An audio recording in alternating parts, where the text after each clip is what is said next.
দেশে বারবার আগুন, দুর্ঘটনা নাকি শুভঙ্করের ফাঁকি। দেশের বিভিন্ন প্রান্তে একটার পর একটা ভয়াবহ অগ্নিকাণ্ড ঘটছে। গার্মেন্টস কারখানা, কন্টেইনার ডিপো, বিমান কার্গো ঘর এবং শিল্পগুদামে আগুন লাগার খবর যেন থেমে নেই।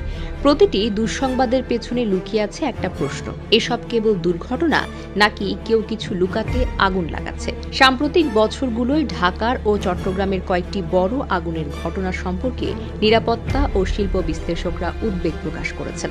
বড় অঙ্কের ক্ষয়ক্ষতি, নথি ও মালামাল ধ্বংস এবং অগ্নি নিরাপত্তা নিয়মাবলীর একাধিক লঙ্ঘনের প্রবল মার্কা, সব মিলিয়ে প্রশ্নের সংখ্যা যেন বেড়েই চলে। বিশেষজ্ঞরা বলছেন, অনেক ক্ষেত্রে আগুন লাগার কারণগুলো সরাসরি টেকনিক্যাল। বৈদ্যুতিক শর্ট, অব্যবস্থাপনা, অনিয়ন্ত্রিত রাসায়নিক স্টোরেজ বা পুরনো অবকাঠামোর দুর্বলতা। তবে তদন্তকারী দলগুলো মাঝে মাঝে এমন অনিয়মও খুঁজে পান যা অব্যাহত দুর্ঘটনা থেকে এক ধাপ এগিয়ে বিভ্রান্তিকর।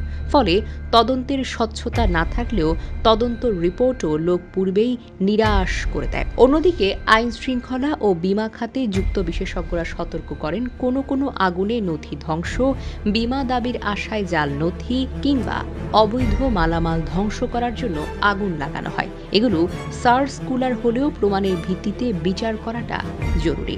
কার্যত প্রত্যেক বড় আগুনের ক্ষেত্রে দুর্ঘটনা নয় বলে স্থির বিবৃতি দেওয়াটা সঠিক নয়, কিন্তু সন্দেহ উটকে দিতে প্রয়োজন স্বাধীন ও পেশাদার তদন্ত।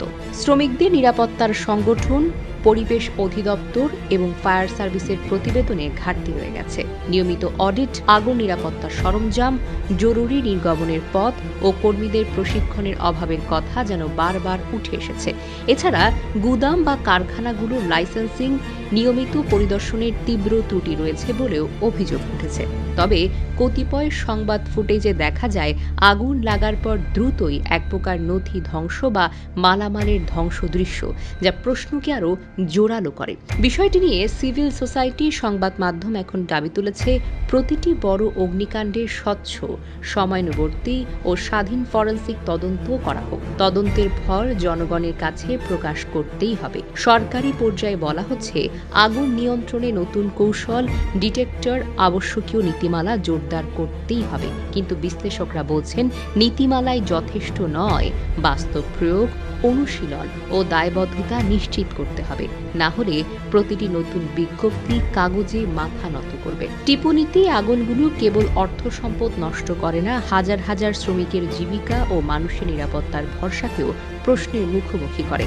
তাই এখন প্রয়োজন দ্রুত, নিরপেক্ষ তদন্ত, কড়াকড়ি বাস্তবায়ন এবং জনসম্মুখে প্রতিবেদন প্রকাশ। না হলে বারবারের আগুনের 3 ধাপীয় প্রশ্ন থাকবে: দুর্ঘটনা, অবহেলা নাকি ইচ্ছাকৃতভাবে লুকানো।